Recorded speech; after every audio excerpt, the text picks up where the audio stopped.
Good afternoon, dear colleagues. I want to present to you our moderator, Timofey Berdachov. It's your turn. Hello, gentlemen.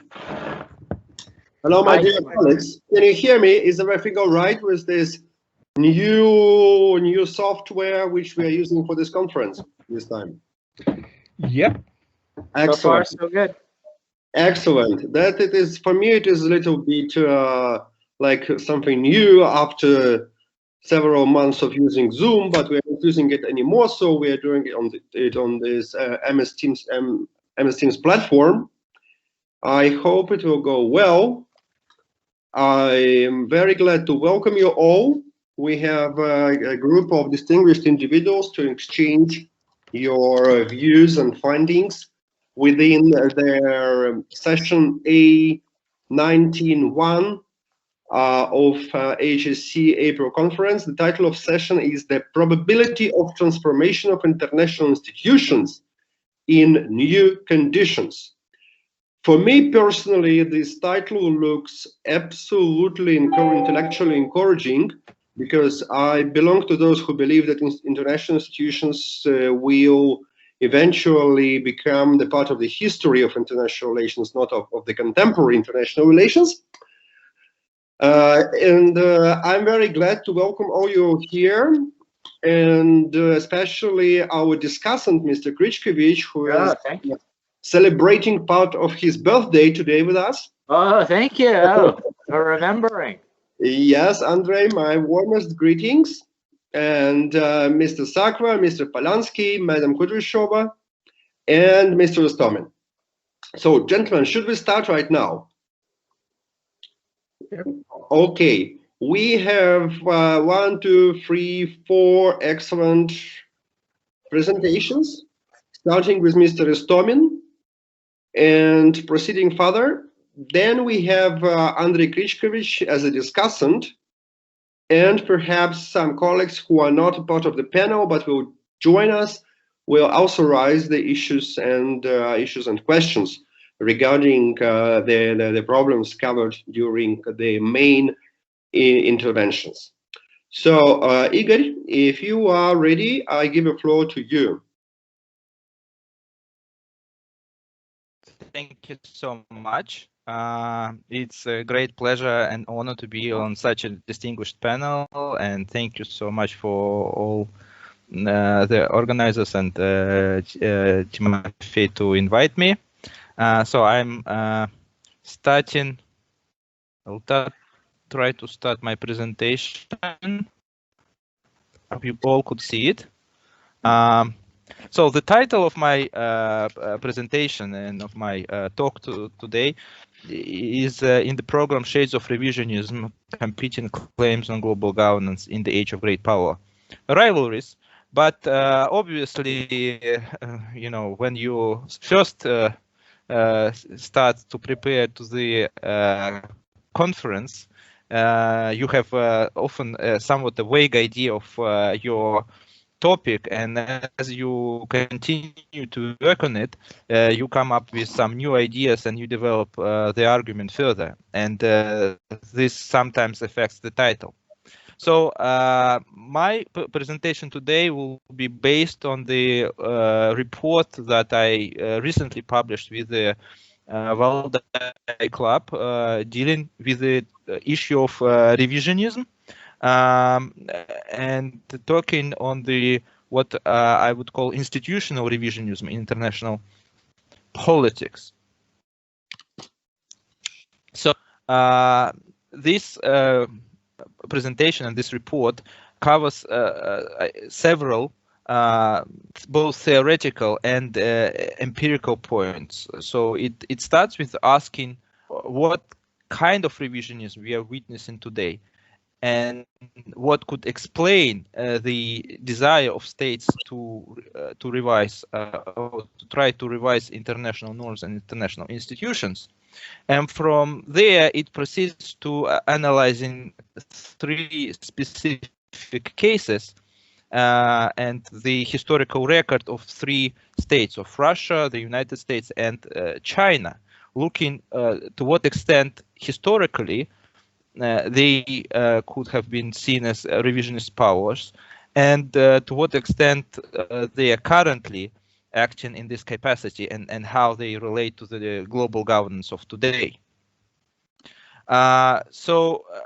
First of all, I think it is very important to point out that we are witnessing a significant shift in understanding what is a revisionism, and perhaps the colleagues will kind of provide some other alternative ideas on that. But I think the greatest change is in our understanding that the control over territory, something that was at the essence of the revisionism in previous ages, when it was seen like the revisionist power was the one that wanted to grab land from the others, is changing. And currently we are talking much more about revisionism in the context of shaping the rules of the game in international politics and defining international norms and institutions. And we could talk about the reasons behind this transformation, but it's important, for example, when now is debate whether Russia or China or the United States is a revisionist power, the primary issue which is discussed is to what extent they are abiding by the current laws and rules, or to what extent they want to replace them. So on the operational level, I will use as a definition of revisionism something that I put on the screen. It is explicit attempts to undermine and replace established norms and institutions. And it incorporates two parts, and both parts I think are important. First is a rhetorical challenge to the existing norms and organizations. And second is consistent activities aimed to weaken these norms and institutions. And such as, for example, withdrawal from some agreements, withdrawal from the previous commitments, or it could also be not an explicit withdrawal, but regular deviations and trying to create what could be called empirical norms, or norms on the ground. What I think is very important is that revisionism doesn't relate and doesn't equal abstractionism. That most states from time to time deviate from this or that international norms and international regulations. But it doesn't constitute a revisionist per se, this kind of individual acts of abstractionism. Only when these deviations become a consistent program, we could talk about it as an example of revisionism. There is also another problem with analyzing revisionism in terms of international institutions, which is very different from we don't have this problem when we talk about territorial revisionism, is that the norms and institutions are never absolutely clear. There is a large literature on that. The constructivists like Wiener were writing about this, that norms are always contested, and we always try to reinterpret and to find common interpretation of norms, because you cannot write in the treaty all the aspects relevant to the regulation. And therefore it is a bit difficult to differentiate between the revisionism and the processes of normal contestation that are ongoing and which do not imply attempts to actually replace established institutions. Also, it is problematic in this regard that existing norms and institutions, they create a very, a very complex mix. And if we look at the global governance of today, we do not see a coherent framework. Instead, what we see is this a bowl of different, kind of a salad bowl of various norms and institutions, and they often come in contradiction to each other. And some of these norms are more established, others are less established, and this creates all kinds of problems in defining what will constitute revisionism at this particular point in time. So this kind of creates a very contested ground that we see currently in the literature, when there are different perspectives, and not only in the literature but also in the actual international politics, and different powers are accused of being revisionist, trying to pursue revisionist policies. And we see it very strongly in the context of the current great power politics. And I think this problems with defining revisionism in the current times explains why it is becoming a problem both for academics and for the now in the paper I also try to ask the question of what place international institutions and revisionism play in international politics, because it's actually a kind of presents a contradictory idea. If you want to revise institutions, you may imply that these institutions are weak if you think that you can do it, if you think that you could revise institutions. And if they are weak, why would you invest your resources, your time in trying to affect these institutions if some other powers could also do the same? On the alternatively, if the institutions are solid and strong, then maybe revisionists wouldn't have a chance to try to undermine existing institutions. Then also, why would bother trying to trying to revise laws that are written in stone and that are unamenable? So if we look at the existing literature, we find 4 very different positions of what role institutions have and how, to what extent we are able to affect them.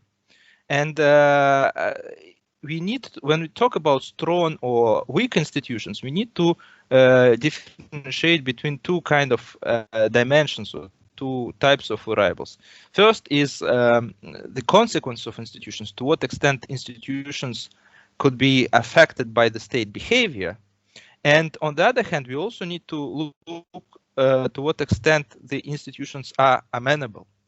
And in this regard, we would see, for example, such position as contrary positions as neoliberal position in the American academia, which basically claim that institutions have high impact on states and they are hard to change. And once they are mature, it's almost impossible to transform an institution. And if you look at the Eikenberry's works and Eikenberry's writings, one of the most prominent authors of this tradition currently, he writes about this. He is writing that, for example, liberal order is a stable order precisely because institutions are so durable and impactful.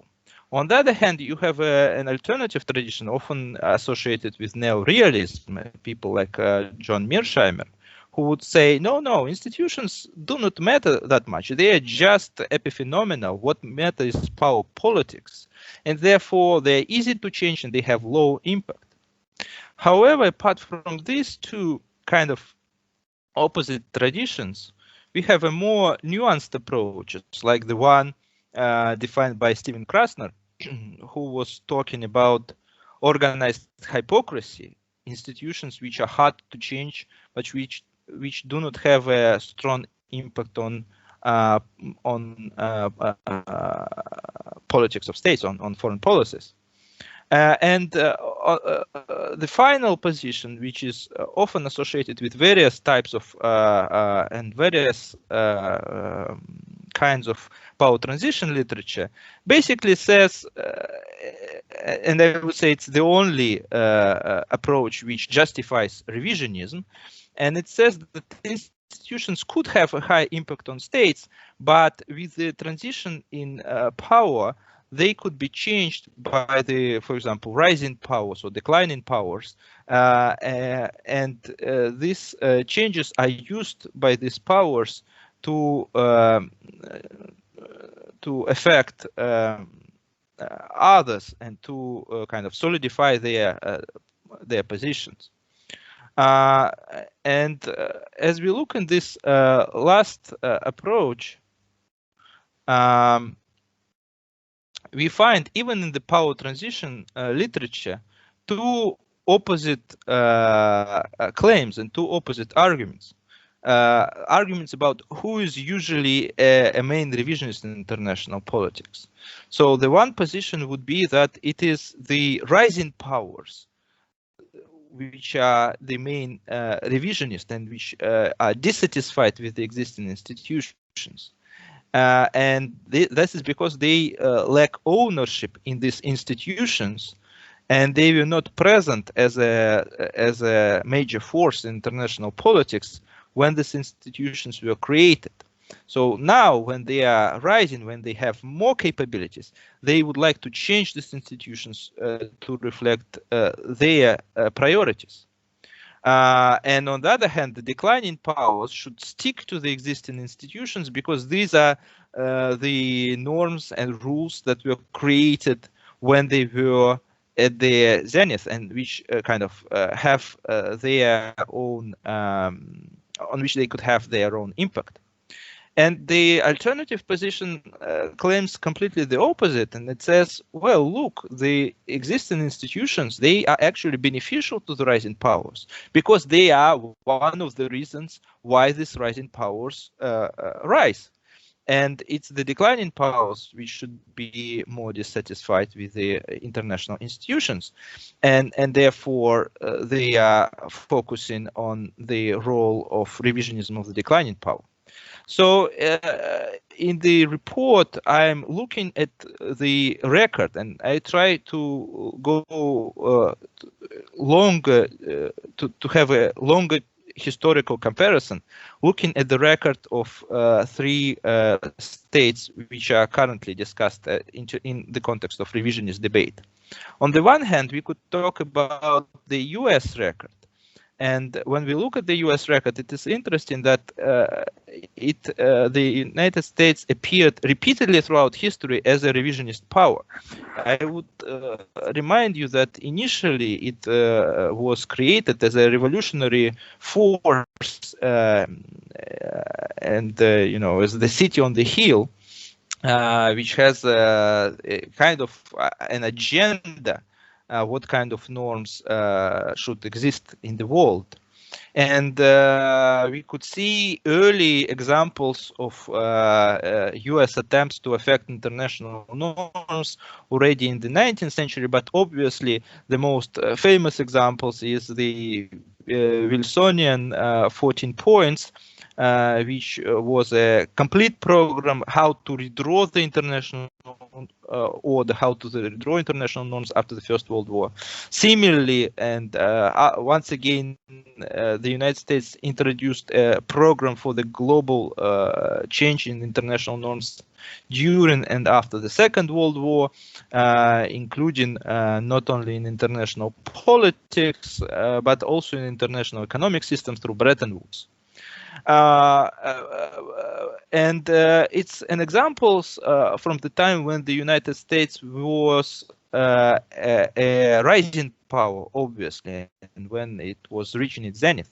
But if you look at the 1970s, we saw that at least within the West, within the industrial world, the United States once again emerged as a revisionist power when they basically dismantled the Bretton Woods system, when they felt that they are declining because of the, or partly because of the international norms that benefit European and Japanese businesses more.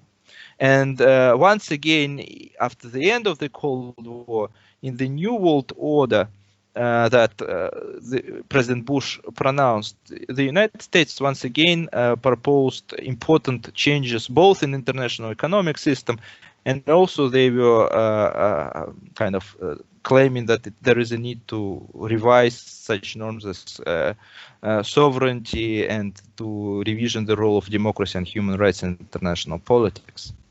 So if you look at the historical record of the United States, you see that this is a continuous strife for revision of international norms.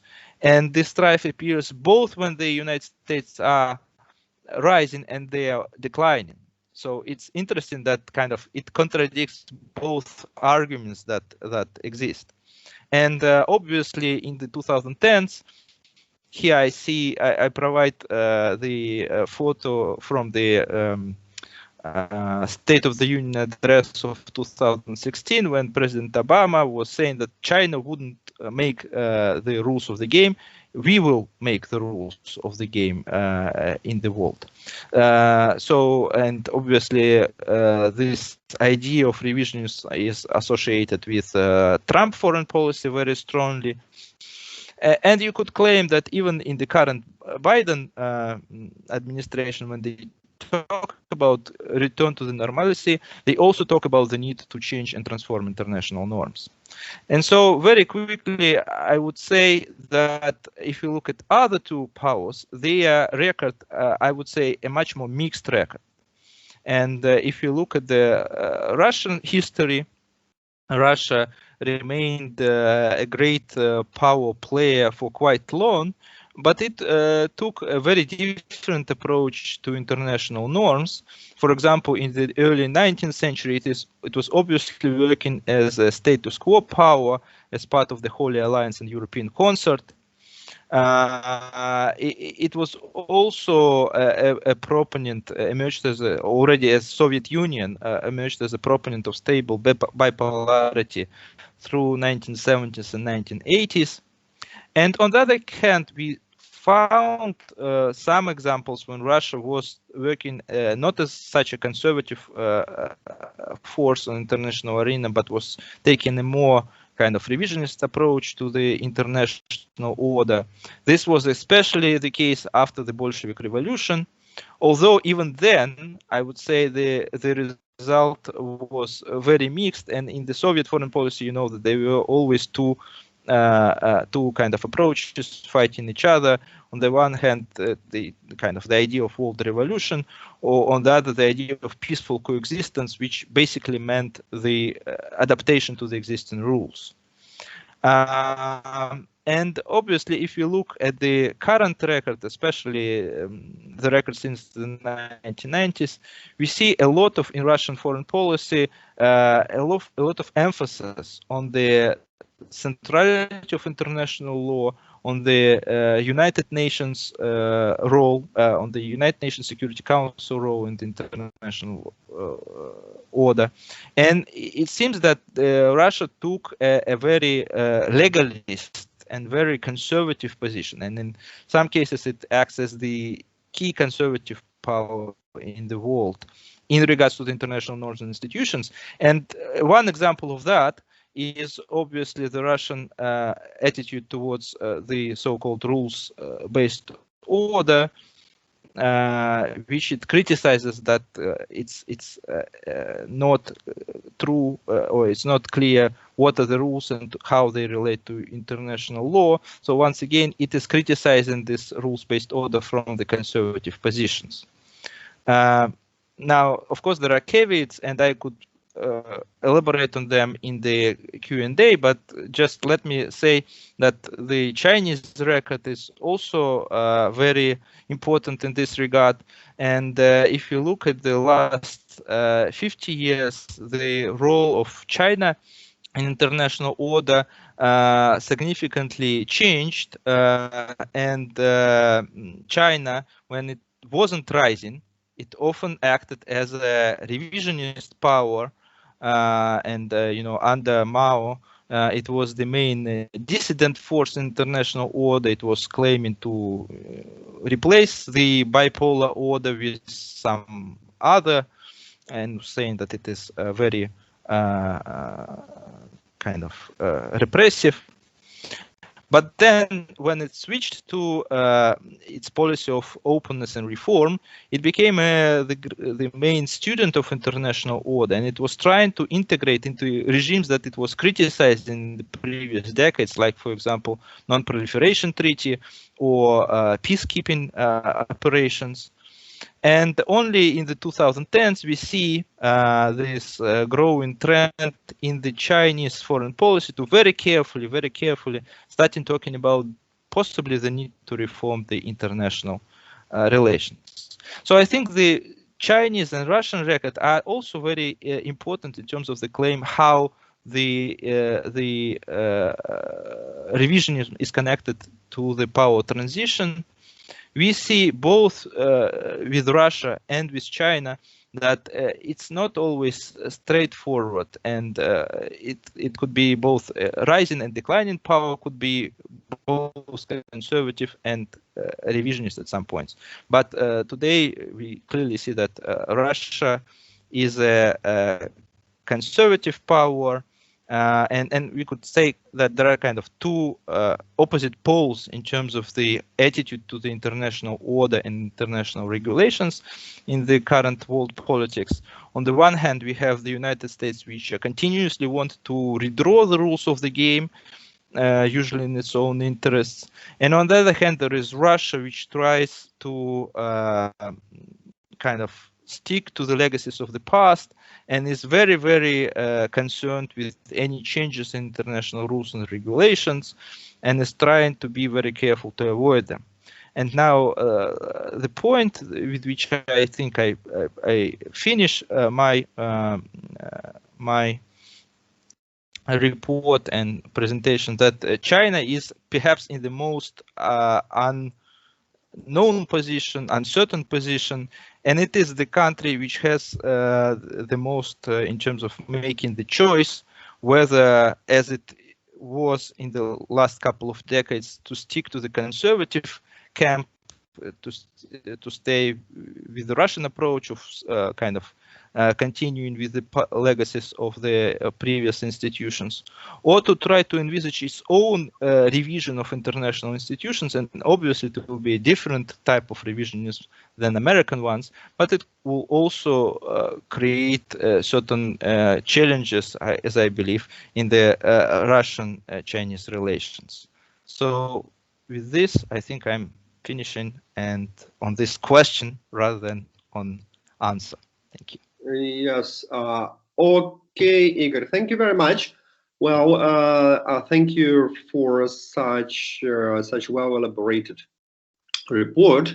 I also have a question to you on my side, but I will hesitate to ask it before we finish the initial contributions and proceed with our discussant.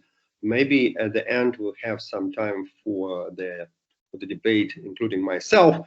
But now I'm glad to invite another colleague, Mr. Mikhail Polyansky. And Mr. Polyansky is going to talk about the topic endurance and depletion, international institutions in a changed environment. So apparently the report is addressed directly to the question of the stability of the international institutions within the wider international context. So, Mr. Polyansky, are you ready to join us? Yeah. Excellent. Thank you. Thank you a lot. I hope you can hear me and you can see my presentation. Yes. Just right from the start, I just wanted to say that from the original version of the program, you probably seen that Achim Spanga was actually supposed to present it, but it just happened, I think, luckily for all of us, that this is exactly a project, a comparative project that I'm working at the same institution, at the Peace Research Institute Frankfurt. Excellent. And I've actually already had a pleasure of discussing some of that points with the previous speaker, Igor Alexandrovich Istomin, since I'm in Moscow now conducting interviews for my dissertation. And I just wanted to say right off the start also that it's a work in progress, and I'm about to present some of my working hypotheses. At the same time, I would be very glad if everyone present at this panel could contribute to the discussion about it. Right.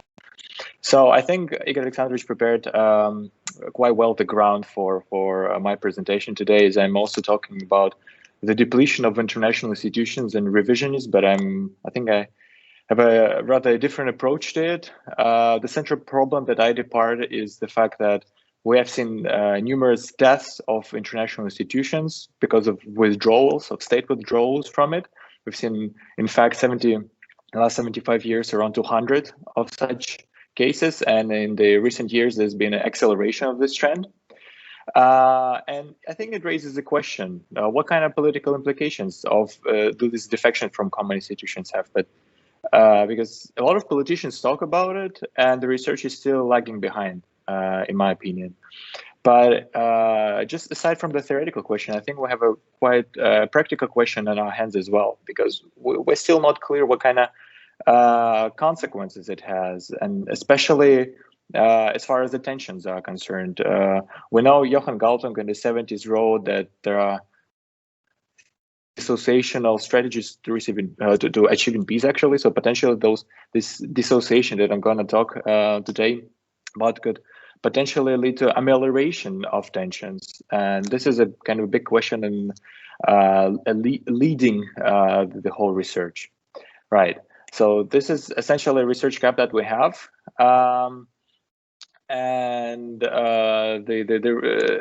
If we look at the field, kind of what we could discover, and Igor Alexandrovich also talked about it, I think, that international institutions research is quite multifaceted, but at the same time, it has been focused on their creation than their decay, right? And attempts to explain crisis of the international institution, but just trying to establish the absence of the factors that actually led to the creation of them hasn't been insightful too far, right? So bottom line is, I guess, that living IOs can get very unpredictable and costly, but at the same time, I think the question is still rather is there in the air whether it could be made less dangerous and even beneficial for the involved actors, as those instances of or this part of reality of international relations seems to be rather unavoidable. Can we make it? Can we take stock of it, and can we actually make it beneficial for all of the actors involved? So in the most general terms, we'll call dissociation of a process of states distancing from core rules and norms of international institutions. But one of the central parts that we and our institution are trying to look at is that how exactly inadequate institutional forms contribute to it. Right. So and we talk about three general forms. It's not only about direct withdrawals. It's also about systematic non-obedience of core rules. But interestingly enough, some of the states actually remain formally committed to an institution. Right. So they challenge it from within, so to say. Of course, they're open withdrawals, and at the same time, there is promotion of alternative institutions. So, and this could happen kind of in combination with the two previous forms. States can withdraw and then build up alternative institutions, but at the same time, they can be formally committed to an institution and build an alternative one while being added. So, looking at kind of a general literature, why do states exit international institutions? Realists would say that international institutions are rather used instrumentally, and neorealists probably structure changes can usher in certain necessity to engage or rather disengage in IO. A classic liberal institutionalist literature has actually embraced this topic, but instead of looking why states specifically withdraw, they rather look at when states decide to build up new institutions in the place of old one to carry out exactly the same tasks, but more efficiently. And quantitative studies have actually looked at this problem, and they found that historically geopolitical variables operationalizes power or state's capacity.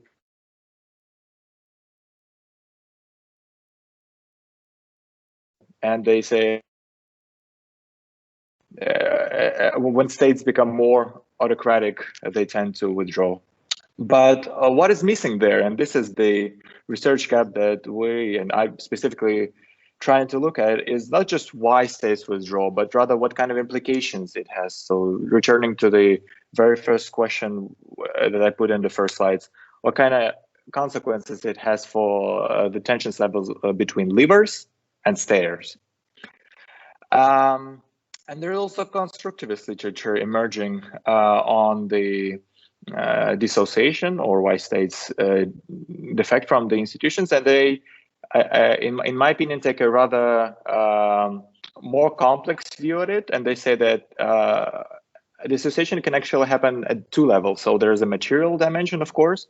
So when states literally withdraw from certain bureaucracies, and as far as tensions are concerned, the idea is, or if we read the constructivist literature, we can think of that materially related problems could be settled in negotiations, because there are certain, if we think of Brexit, for instance, there is this idea of EU owing Great Britain something or vice versa. So this is a matter that could be potentially settled in negotiations. And at the same time, the dissociation can happen at an ideational dimension. If we think of institution not just as a bureaucracy, but a certain identity, right, or a sense of community that this institution embodies. And if dissociation is caused by this type of problems, then the assumption is that probably this could unleash a rather unpredictable tensions dynamic. And this is one of the hypotheses that we're trying to develop, that ideational or sometimes value caused dissociations can create a very, very unpredictable and dangerous tensions dynamic. And what I'm specifically looking at in the comparative project, I just wanted to say that there are 5 of them, and Russia is just part of them, or rather Russia's dissociation from the European security architecture built up by the in the 1990s with the signing of the Paris Charter. Another one is Brexit. Third one is China, and 2 others are historical cases of dissociation. Is the Iran dissociation of the Western kind of order after the Islamic Revolution, 1979, and the last one is the Warsaw Pact. Kind of a breakup when the Soviet Union still existed. So this is the comparative project that I'm part of, and this is kind of a snapshot of the ongoing work that I do. So I think RUGZIT, as I call it, or Russia's dissociation from the European Security Order, is quite interesting, and it has some certain features that I just wanted to mention. Especially as we think of dissociation as a something that has been caused by this institutional setup, or rather a failure of institutions to adjust to developing interest contestation, or rather interest constellation. So those are the 4 institutions that I look at: is EU, NATO, OSCE, and Council of Europe. Then if we think of the kind of Russian Western crisis, I think it's pretty obvious that we can see both material and ideational dimensions of it.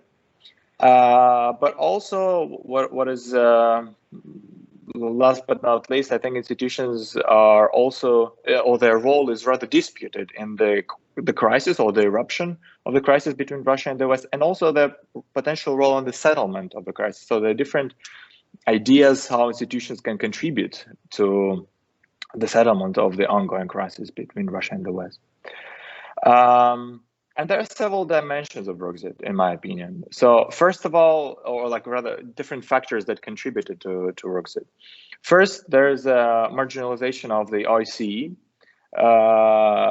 William Hill wrote an excellent book on it a few years ago when he sketches out the European security architecture, and he posits that with expansion and enlargement of the EU and NATO, OSCE, the only pan-European organization where Russia had veto, been kind of marginalized and put on the margins of this European security architecture.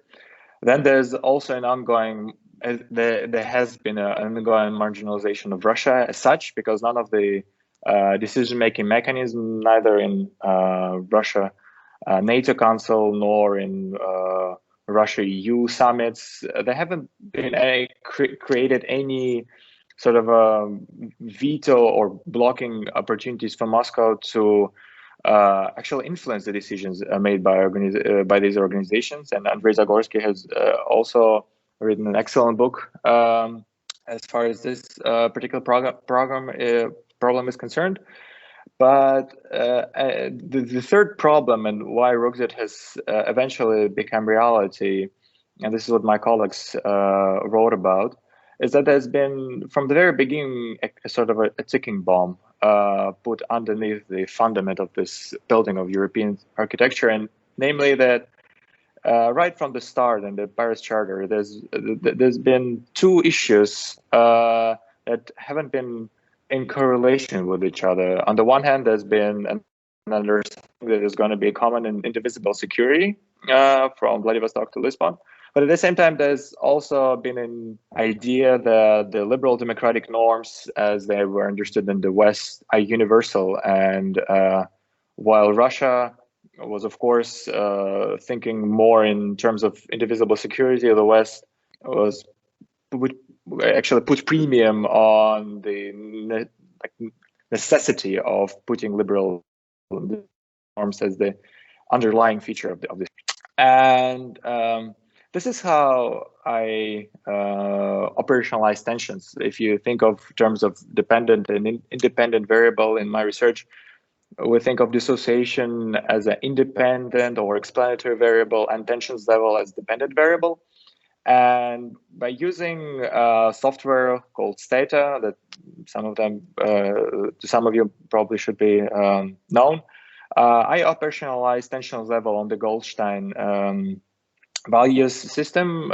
Just maybe to those of you who have never heard about it, just in most general terms, you see on the y-axis the values from -2 to 6. In fact, the values from -10 to +10, with +10 being the most sort of a cooperative action, and the -10 being the most belligerent probably one. And you see here that the tensions level between Russia and the West, and West in this particular case is personalized as NATO. The same thing I've done for EU.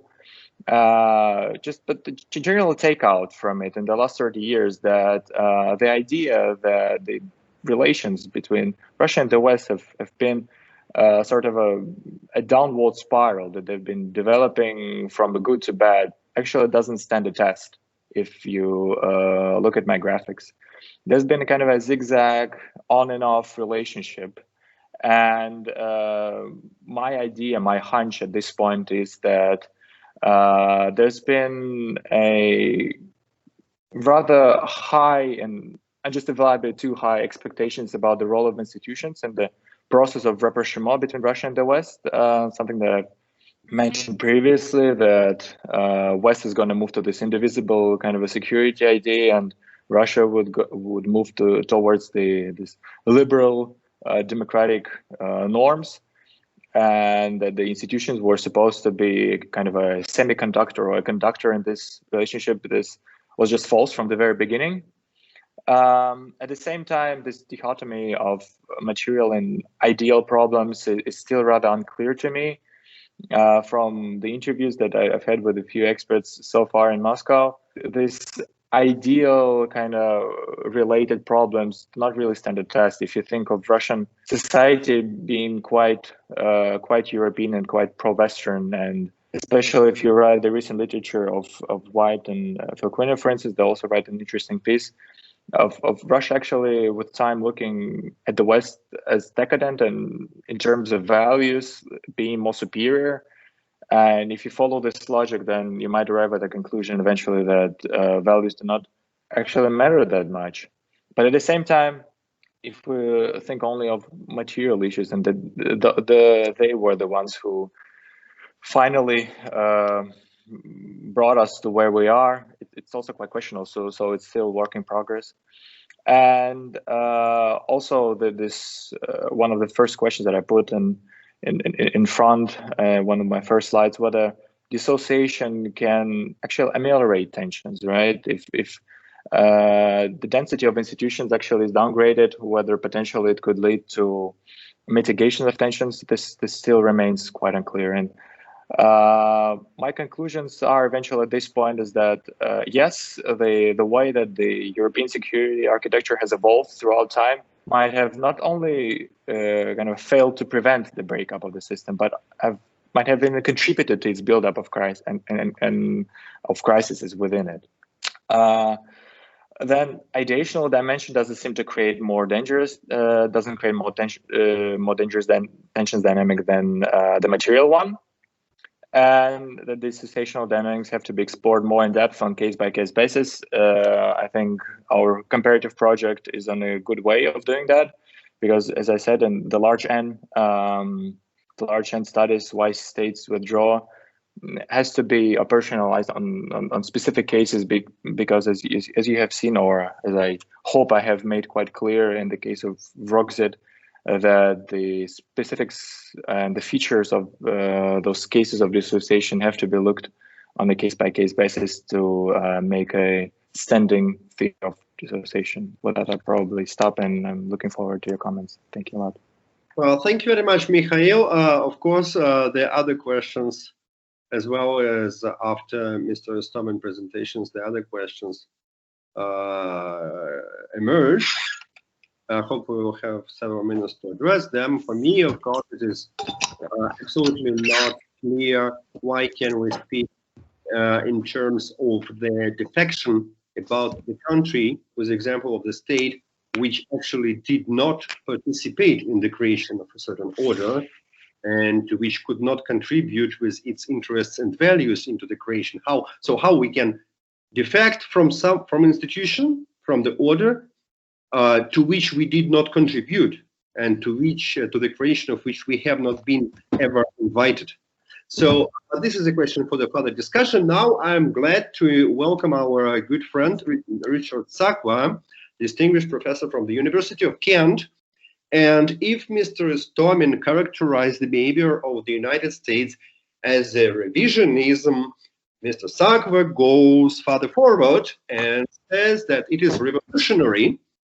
In my understanding, the revolutionary is a very strong word, and we need, I always expect the World War III to be the next step after we recognize that a certain state is revolutionary in its behavior.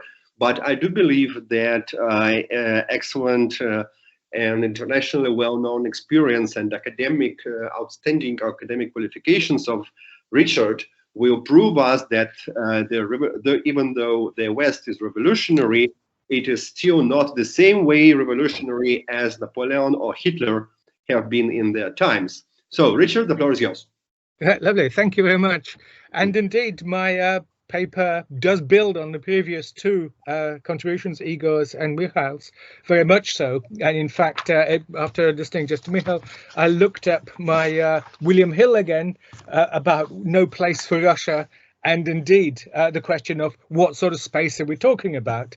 Ideational, institutional, or what? And as for Timofey, thank you very much for your comments about the revolutionary. It is a very strong word. And what I'm simply meaning there is that attempt to remake the world in its image. I'd also like, because I hope to keep this in a more discursive, open-ended format, I'm afraid no presentation. I mean, there is a paper which has been circulated. I don't know whether everybody's received it. I'm happy to send again if needed.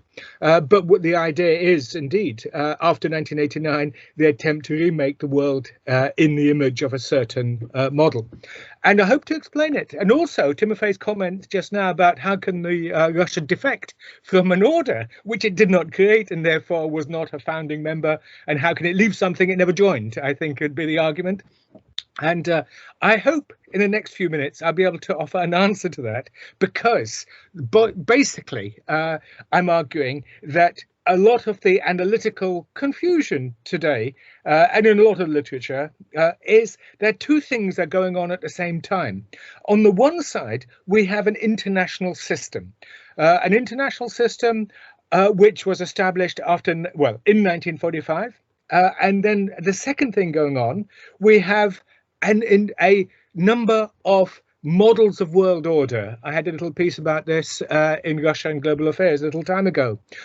Nowadays, I'm saying that there are 4 if you like, orders for models of globalism within the international system. One of them is the so-called liberal international order, which I prefer to call the Atlantic power system, which puts the emphasis on the power as well, but the two are in a sense linked. And the key point is, of course, that Russia was a founder member of the international system. This is obviously with the United Nations at its core, the whole body of legislation, international law, environmental, trade law, and so on, going on. So that's the basic argument, that there's two things going on, and that after the Cold War, we had an act of substitution. While the Cold War was continuing, the international system more or less worked as certainly the Soviet Union and China as a founder member. Well, let's not go into complicated which China, but the China as a founder member. It was part of the founding declaration of the United Nations, as it was called in those days, the 1st of January 1942. So the Soviet Union, Russia was a founder member, but something else was going on.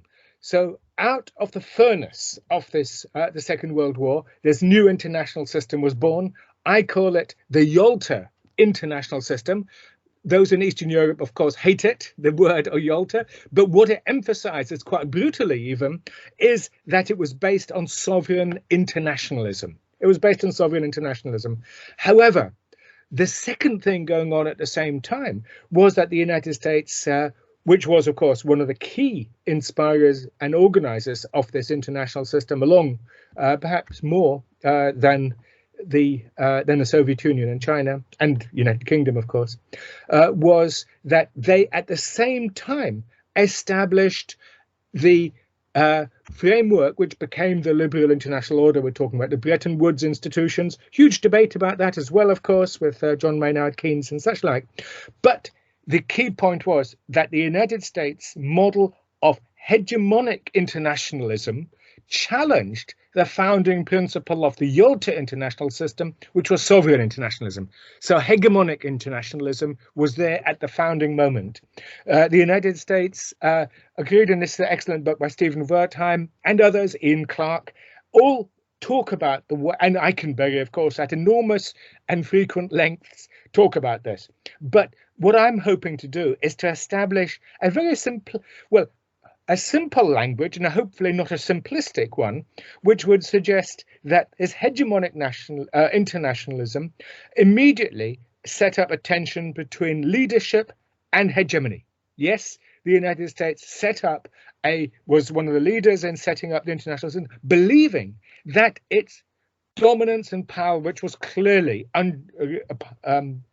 preeminent at the end in 1945, was better exercised through multilateral institutions, the subject of our panel this morning. So US hegemony was foundational to those institutions, but this is my key point, it was not coeval, coterminous. It was not synonymous with it. So this is why trying to separate, it's like, of course, trying to take meat from the bone in some ways, but nevertheless, two things going on, two elements going on. And so then you have this, the Yalta international system. It was a successor, of course, to the Versailles international system before that, and before that, the Congress of Vienna and the Concert of Europe and balance of power politics, and of course, Westphalia, well, Utrecht before that, and Westphalia, all build on each other. So they're not just simply successive, they're also synchronous, that they're actually learning from each other as we go along. So as you will see at the end, I'm defending that the Yalta international system, UN-based international system, with all of its organizations, all of its institutions, flawed and faulty as they are. But what I am then saying, that the colonization of the international system by one suborder, the US-led liberal international order, is that revolution which took place after 1989. It had been uncomfortably together in the Cold War, but the existence of the Soviet Union and even residually China, France and UK to some degree, kept its expansionary ambitions in check. But after 1989, these limits were no longer operative. So that's the bottom line argument. And so again, I'm not going to go into all of this, but the ambition quite clearly, explicitly, after 1945 was primacy. It was hegemonic internationalism, but tempered by sovereign internationalism. So then we have this tensions which we go through. As I say, in the paper then gives it, I'm afraid, too much detail, some of those tensions. Yes, the United States has a privileged position within the international system, but privileged position does not mean ownership. And that's what the failure. And in the Cold War years, that ambition was held in check. Can I just say that another thing, that this international system itself is a dynamic system, that in 1975, for good or ill, and I think in some ways not necessarily good, but it became the Yalta Helsinki international system. Helsinki then added to it. It's symbolic, of course, these dates. Yalta is a symbolic, of course, in some ways, and so is Helsinki. But they are indicative of a far deeper process. And, for example, described what Helsinki did was put human rights onto the agenda, which of course had been one of the biggest debates between 1945 and up to the adoption of the UN Charter, and in 1948 the UN Universal Declaration of Human Rights. But as a lot of studies show, that the human rights element in the conditions of developing Cold War were put on the back burner up to 1948, and then the full-scale Cold War, of course. But paradoxically, 1975 at Helsinki confirmed the achievements of Yalta, that is the borders, security, a whole stack of stuff that the Soviet Union was very keen to get. But of course, they also brought in the final basket, the third basket, the human rights agenda. Now, Samuel Moyn, in his excellent book, The Last Utopia, discusses the transformative way that Helsinki changed this Yalta system and brought back some of its founding principles, but took them to the top. So sovereign internationalism was already being challenged from within during the Cold War by Helsinki, by interventionism, by putting other interventionist principles which would undermine sovereignty principles. So it became the Yalta Helsinki system with its own tensions and its own challenges, which I won't go into today. Of course, a lot of debate within that. So then the question then becomes, that takes us to 1989, how the West became revolutionary afterwards. Then we need to discuss, well, what sort of West are we talking about? Yes, the triumph and contradictions of dominance. It is a strong term, a revolutionary West, a system which claims certain universal rights and privileges on the grounds that its principles were universal and exclusive. That, in other words, there was no space, and William Hill touches on it in purely security terms, but there was no space for something outside of it. And of course, if you have a universal inside, anything outside is obviously then going to become demonized, ostracized, and marginalized, which of course is precisely what happened with Russia. And as William Hill shows, the idea was never to exclude Russia, but the membership ticket to join that revolutionary West, which was claiming to be not only synonymous, but subverted and substituted for the international system, was something that Russia could never accept. So it's the hegemony matured.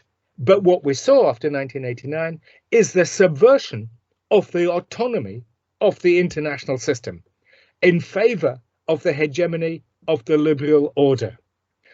So the West as a political concept, and so I have a new discussion about the very notion of okay, what West is expanding? And so I'm saying it's a very specific definition of the revolutionary West. It's that political West that took shape during the Cold War. So we're talking about a Cold War West expanding, not that cultural and other elements which, Neumann and our two previous speakers have alluded to. So it's this was a West which was a particularly a militarized and hegemonic West, and as a cultural construct, and it expanded and it became revolutionary in at least 5 ways. The West became revolutionary because in 5 ways, and these 5 threads or 5 elements, each one of them is a whole history in and of itself. But in very brief, in the absence of coherent alternatives, the liberal international order became radicalized in at least 5 ways.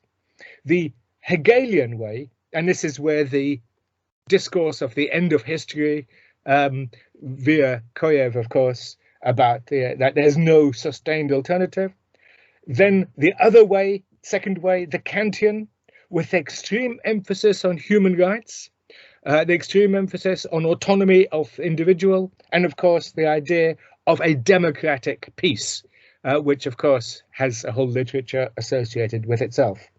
And then the third way in which it radicalized was the Hayekian, that is the neoliberal pushback against that welfarism, which itself had been a function of the Cold War in the advanced, mature capitalist democracies.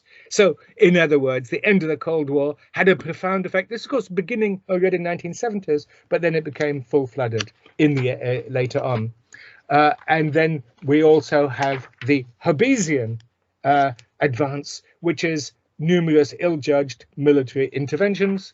And finally, the Marcusian, which is my term, which perhaps is not a comfortable one, the way that liberalism itself changed to become focused on identity politics, as opposed to what Anne Clunan in our ISA session calls charter liberalism. That is the liberalism associated with the UN Charter, which Russia, as Mikhail pointed out, is very comfortable with. Its values and so on are, classic liberalism. So this element about externalizing it, and as I say, if you have an inside, then you have an outside. And what West are we talking about? As I argue, Russia was very happy to join a historic West, which was relatively limited in its ambitions, and believing that it could then join this, and by Russia joining it after 1991, that historic West would become transformed and become part ownership. It would become a co-founder of a body which it had become. I've just been reading the memoirs of George H.W. Bush and Brent Scowcroft, called A World Transformed, which is a fascinating discussion of all these options at the end of the Cold War. So what we have, Russia wants to join a historic West, believing its membership would make it a greater West. This didn't happen, and instead of which it was faced with a revolutionary West. So 3 moving parts there. And of course, Russia could never join that because membership ticket to the revolutionary West would mean first the abandonment of the autonomy of the international system, international law, as opposed to the rules-based system. It would also mean that Russia accepting becoming a subaltern, that is a subordinate to that revolutionary West and the power system contained with it, even though it may have been amenable at an earlier stage to some of the values, the charter, liberalism, classic human rights, which of course no one can oppose, basic democracy, rule of law, constitutionalism, I certainly would all support all that. But when embedded in a power system, which includes power relations which are unacceptable, it was simply an impossible choice. So, in other words, the laurels of victory were snatched from Russia at this point. So the historic West became the revolutionary West and not the greater West. The domination element predominated. That, in a nutshell, is the basic argument I'm suggesting. And so my final point would simply to say, given this, if this framework, and it's an if, and I'd love to hear comments, if this framework makes any sense, then that does offer us a path, at least an analytical path, out from this, what I certainly would believe is now the second Cold War, worse than the first in all sorts of ways, more vicious, less reliance on diplomacy, and so on. And it's more vicious because of the model which I've outlined. Then it offers a way out, that Russia is not a revisionist power, neither is China. They are defending the autonomy of the international system, of which they were both founding members. So those institutions do matter, United Nations, etc. Obviously, it's India, which is the one most upset because it's not a permanent member of the Security Council. Russia should be jolly pleased to defend those institutions because it gives status, and more than that, a genuine, the only global, universal, legitimate body to authorize intervention and all sorts of other actions. But of course, it's neo-revisionist to the point that it is challenging that so-called liberal international order and so on. But what Russia has failed effectively to do is to articulate its own model of global order within the international system. Yes, it has partially done so. Yes, it has defended sovereign internationalism. Yes, it has defended the independence of the international system. But there is possibly more required, and that then a more positive agenda rather than being reactive. And if it goes on the offensive, not to go on the offensive in military or other terms, but in normative terms. It does it, but I'm not sure it does it in a coherent and effective manner. And that's where we are today. So I'll stop there. Thank you. Thank you very much, Richard, as well as in the other previous interventions. Many things have been very interesting for me, especially because as you know, I do touch upon some of these things in my new book, which is now in production in Routledge, and we will see it in August this year. August, great. Yes, in August, Russia, Europe, and the liberal world order.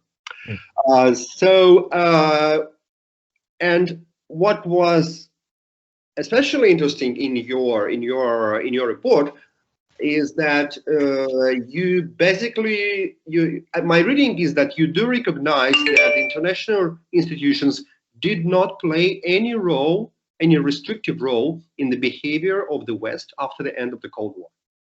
So basically all international institutions, including those which have been established in order to make the behavior of the Western states more predictable, like NATO or European Union. So basically, these institutions, as well as a wider international institutions like United Nations, played no role in restricting the egoistic behavior of the Western countries. Can I respond? There are two very different categories of institutions. The United Nations belongs to the international system, and some of the economic ones even as well. But NATO and the European Union are very much part of the Atlantic power system. As far as I'm concerned, the catastrophe is that the European Union after 1989-1990 did not develop that genuine strategic autonomy, let alone full-scale autonomy. Yeah. So institutions, they certainly did not. And, as Europeans, EU is a huge disappointment. In fact, it's become an instrument today of perpetuating and intensifying the Second Cold War rather than transcending it. Whereas UN, the United Nations, has limited the US. Bush and Scowcroft, though, very explicitly say at one point, if the UN had gone against us, we would have acted anyway. So what is precisely my point, that it's separable, that the United States uses that institution when it's useful. Yes, the United States in some ways is precisely revolutionary. That's my point. It's no longer bounded by the institutions which it itself created. and that contradiction was there at the founding in the 1940s, but obviously after the end of the Cold War, with no limits, you know, Krauthammer, unipolar moment, and so on, it could really let go. And indeed, it of course then becomes self-defeating, because hubris always does. I have some statistics here, even just at the end, which about how revolutionary it has been. During the first Cold War, the US conducted 46 military interventions. But between 1992 to 2017, this jumped to 188. Talk about unbounded power. And according to these forever wars, racked up a staggering number of victims. Boston University, over 800,000 died as a direct result, etc., etc. So this doesn't look like a fundamentally benign order, as Eikenberry and other people would say. I see. So some of the institutions have been just the instruments of the Western predatory behavior, and some of the institutions failed to restrict this predatory behavior. So institutions failed completely. Let us forget about institutions. No, no, let us defend them and make them work better. Okay, I'm very sorry to for the next speaker and to Andrei Krichkovich. I see that Ekaterina Kudryashova joined us with her presentation on BRICS development within the politics or law. So, Yes. Ekaterina, please, the floor is yours.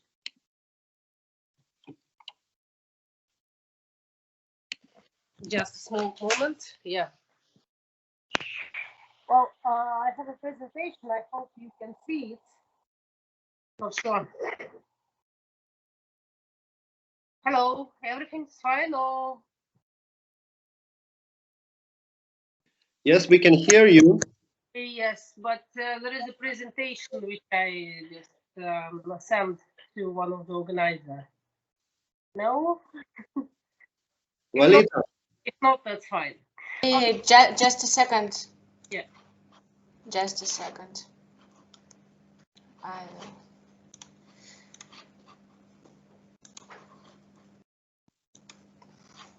Can you see the presentation?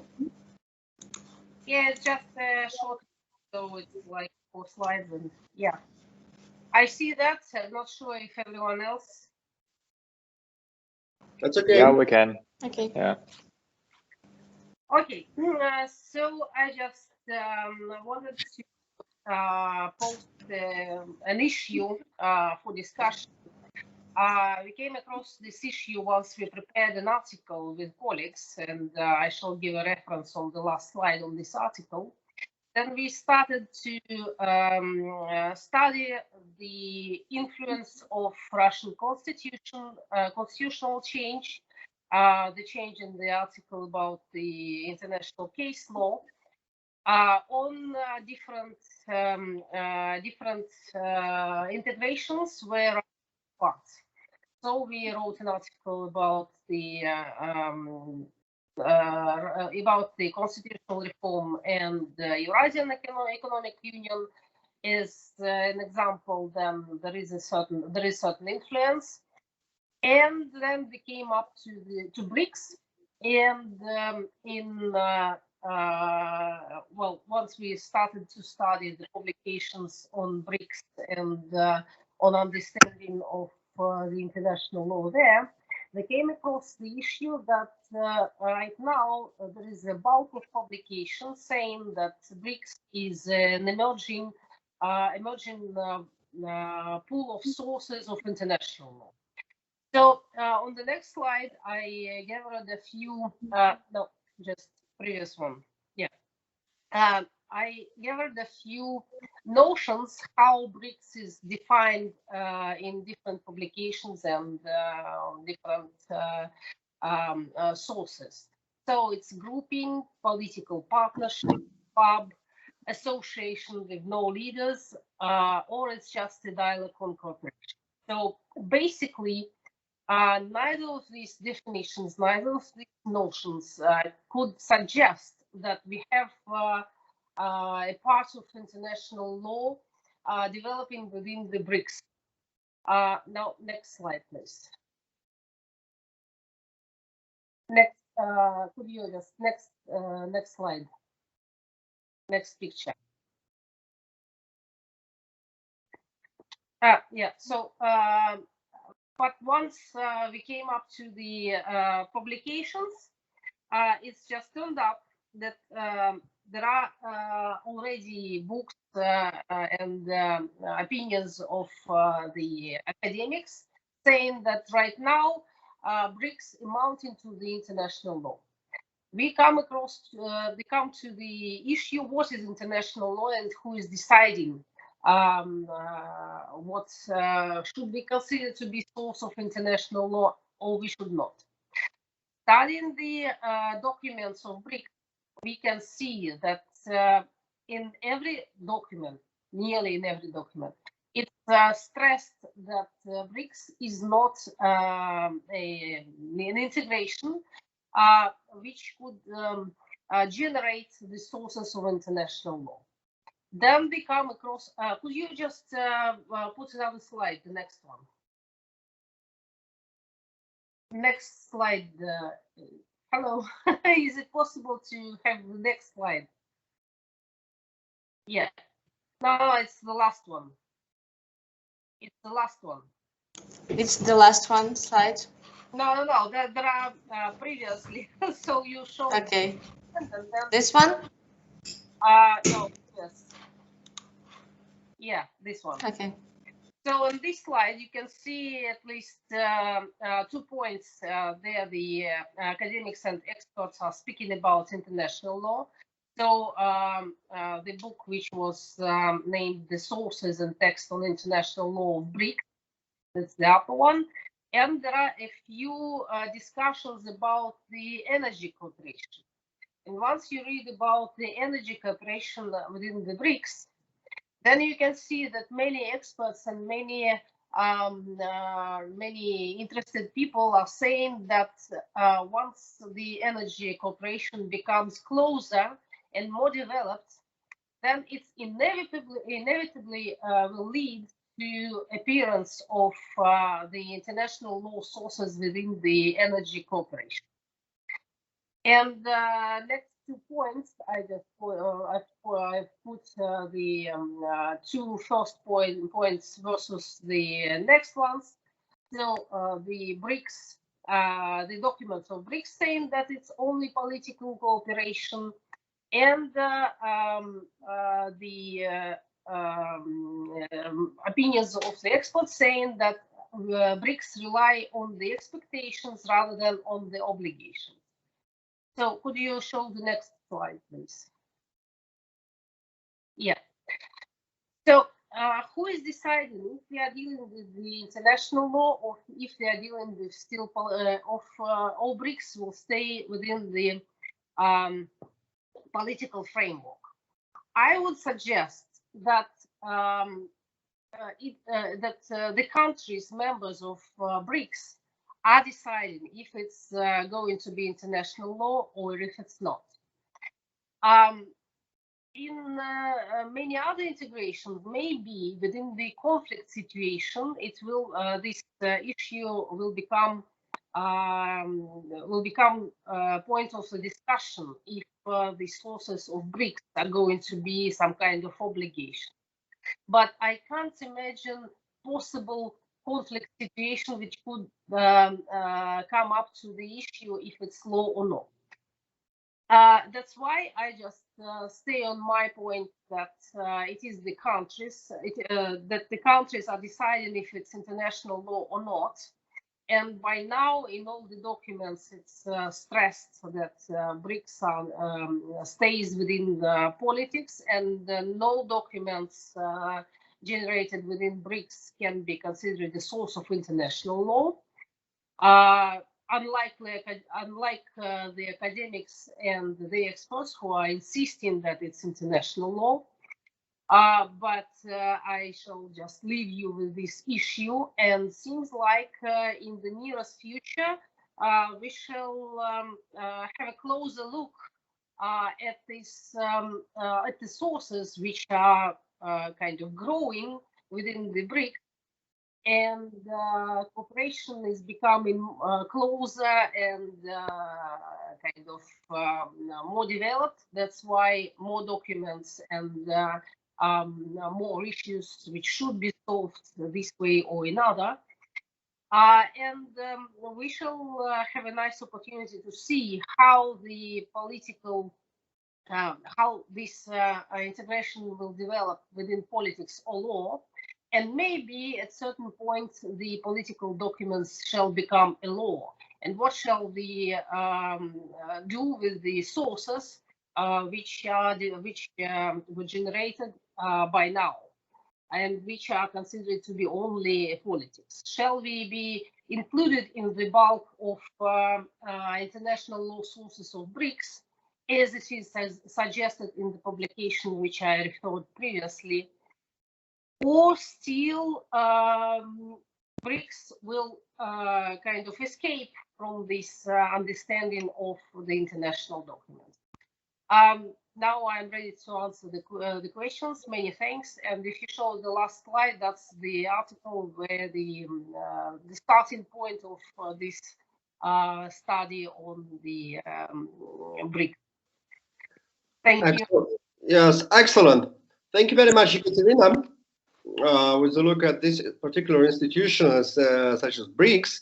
And now I'm just giving floor to our friend and colleague, Andrei Krichkovich, who has well prepared to comment on the papers presented. Andrei, please. Okay, you guys can see me and hear me. We can see AK. Okay, now we can see you. Now you can see me. Okay, wonderful. I put even a tie on for you guys today. So thank you, Timofey and Lolita, for organizing, for giving me an opportunity, though brief, to comment and to participate in such a rich discussion. So because we have so little time, and I hope to give our paper presenters some time to kind of respond to my comments, I'm just going to make one comment / question on each. I read 2 of the papers, so I read Richard and Igor's papers, and I'll send you guys the comments I have in the papers themselves, so we'll have and we can maybe continue the discussion. So I'll start with Igor and Richard, since I kind of see them as grouped together, and my questions to them sort of relate to each other.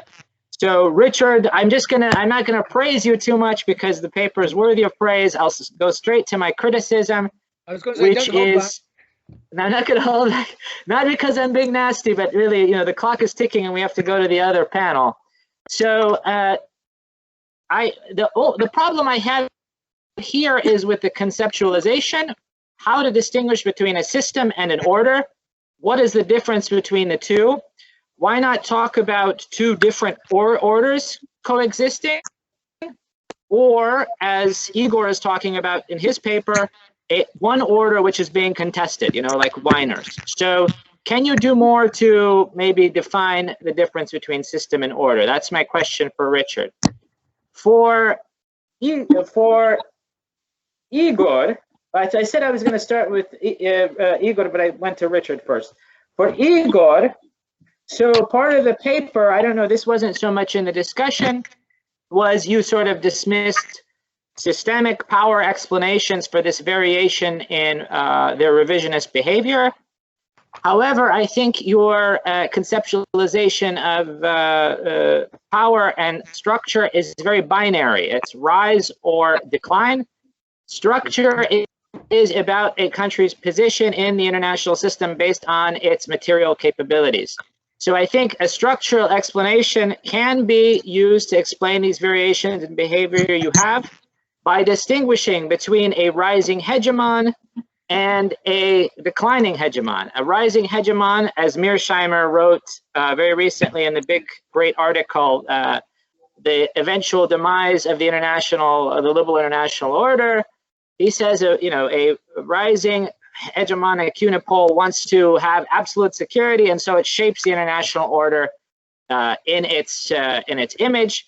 A declining one wants to, as Gilpin said, get rid of all of its obligations and kind of change the rules because of that. So, this distinction can help us maybe look at some variation. Similarly, distinguishing between a rising power that is rising mostly through its participation in the order and a rising power that rises by its other means, let's say territorial expansion or challenging the order or what have you. China is a rising power that has mostly risen through participation in the order and free riding on American leadership, one can argue. So naturally, that kind of power would be less revisionist, would be more kind of status quo oriented, while a riser that is kind of rising outside the system, or maybe its rise contrary to the system, would behave differently. So I would like you to think about maybe a more kind of complex definition of structure. For Mikhail, I would echo some of Timofey's comments about how can you withdraw from an order you didn't even create, right? I would also argue, you know, to conceptualize withdrawal as a form of protest against the existing order. So I'm thinking of Russia's withdrawal from the CFE, right? Not that Russia might not want to accept, you know, this conventional forces limits and reductions and those kinds of things, but it believes the other side isn't living up to them, right? So, you know, maybe a bargaining strategy or what have you. So not necessarily being not committed to the order, but seeing violations by the other side or wanting to renegotiate. Also, follow up, I have to say, why use quantitative methods here? It seems like the question can be gotten at, especially if we're talking about motives, much more efficiently through qualitative analysis. Finally, for Alina, my question, sorry, it's kind of an unfair one, but do the BRICS even matter anymore? I mean, I think BRICS seems to have, the ship have sort of sailed, so you're arguing for the significance of BRICS. I'm sorry, I didn't read the paper, I only saw the presentation. So I'm sure in the paper, maybe you can provide some more arguments for why you believe BRICS is significant, particularly why, I guess the argument here is that their cooperation is becoming much more codified in statutes, laws, etc. But are these laws, statutes, do they actually affect behavior? Are they worth the paper that they're written on? I mean, many people conceptualize BRICS as essentially being some kind of status vehicle.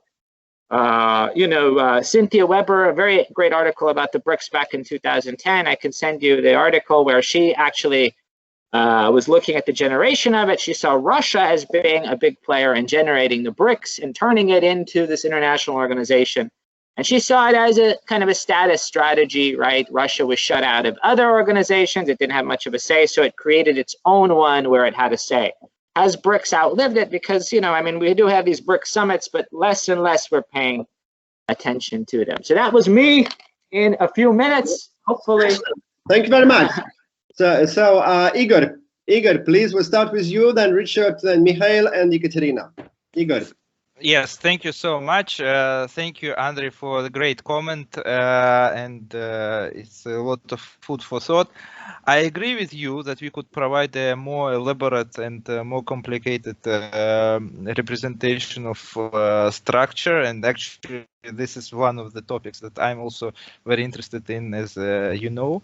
However, I think the relation between patterns of rise and decline are not necessarily a good explanation of revisionism, because we have because of the examples that we have. You mentioned about China, which rose through the system, but we could say similar things about the United States, because there was no such a thing as glass ceiling for the United States to rise throughout 19th century and the 20th century. However, the United States repeatedly sought to undermine the previously existing institutions and to seek revisionism in the international system. So you would expect that if there was no pushback, so Germany had a pushback, and that's why it was a revisionist, you could say. But there was no pushback against the United States, and still the United States was very, very interested in kind of redefining the rules of the game. So I'm not sure that rising through the system is a guarantee that the power will not be revisionist. And on the other hand, we have the experience of the Soviet Union, which was very often rising against the system, but once it rose to its top position, and you could say it wasn't a hegemon in the 1970s and 1980s, but it was mostly on the top, it became more or less satisfied with international order and international institutions after, you know, decolonization finished, because it was a kind of a disruptor in terms of decolonization. So I'm not sure about this, but maybe I misunderstood your point. Yeah, thank you. Oh, well, let me just say that I don't agree with you that the United States is a revisionist power in the institutional order sense in the 19th century, but we can talk about that later on. Okay. Well, I referred about Wilson mostly and Roosevelt, but yes, sure. Yes, Richard. Yep, thank you very much, Andre. As always, perceptive. Basically, you're absolutely right that you know, this. I'm arguing that it's a, you know, I don't like this word game, but nevertheless a two-level game, if you like. So there's always two things going on by distinguishing, but you know, bottom line, an international system is that large. You're quite right. Needs definition. It means the normative, institutional, and indeed the power balance. Because underneath any system, there is the issues you've just been discussing. There's a larger structural, you know, element of those participants who create it in the first place, and when it no longer serves them. But the astonishing thing about this, building on all the others, is that this Yalta-Helsinki international system has a dynamism, a vitality, an institutional dynamism, if I may be so bold, and indeed an evolutionary potential. Even though it's blocked in part because the veto powers and therefore not allowing India to become a permanent member, which is obviously #1 candidate, apart from Japan, Germany, etc., Brazil, and an African country. But then to say that there's then within a system, there are suborders, and the same would apply to the Vienna, the Congress system as well, by the way. And so all systems have suborders. And, you know, Kissinger doesn't make the distinction. And hence, you know, reading it, I became more, and in many ways, reading Kissinger's book On World Order, I became more and more frustrated. And in a sense, I may need to make it explicit where this all kicked off, I suppose, is because of this constant confusion. And if you just separate it, you can say, look, okay, you've got 4 international suborders in play at the moment. This liberal international order, the Chinese, Russian anti-hegemonic alignment in defense of the international system. You have then Trumpian mercantilism, the populist challenge, who doesn't like them at all. And then, of course, you have those transformationalists, great literature on this, which says, look, none of this works. These state-centric models, transnational civil society, international non-governmental organizations like the Red Cross, that's where I've now add look for the heterarchy issue comes in to say, look, we're all being old-fashioned statist here. I mean, it's just to say there's 4 models of globalism in play at the same time, with one, of course, major, the liberal international order, but it isn't synonymous with all the other orders or the system. Bottom line, thanks. If I can just comment quickly. So, Richard, it sounds more like, let's say, what distinguishes system and order is system has more or less universal membership, while the order's membership is kind of circumscribed to a certain extent. So it's a distinction maybe between something like society and then some kind of more hierarchical order within it. Yes, thank you. So English school people would have things to say about that, yeah. Yes. Thank you, Mikhail. Yeah, I would also like to reply. Thanks a lot, Andrei and Timofey Vyacheslavic, for your comments. But I would tend to disagree that Russia wasn't a founding member of the system. If you think of OSCE, for instance, Russia was in fact one of the initiators to create back then a conference into a full standing organization, right?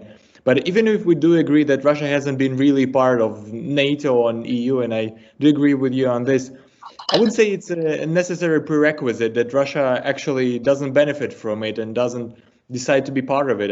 If you think of China, and especially the economic part of this liberal order, China was in fact is one of the biggest beneficiaries of this order.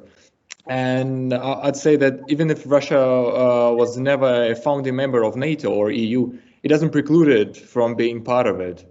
So I would tend to disagree with it. And Andrei, I would very glad I'd be very glad to send you my paper that I wrote for ISA that I presented there, and it's quite close to what I would have presented today. I'll be very much grateful if you could comment on that. And as far as the tensions level is concerned and the whole quantitative analysis, I think one of the most compelling issues for me to actually do it in through this kind of a quantitative method is that the way that you kind of draw a line between dissociation as such and the tensions level, how you operationalize it. But we can, of course, discuss it later on when you've seen the methodology, and I think that I kind of describe in more detail why I decided to pursue this kind of operationalization of my dependent variable. Thank you. Mm-hmm. Thank you very much. And last but not least, Ekaterina.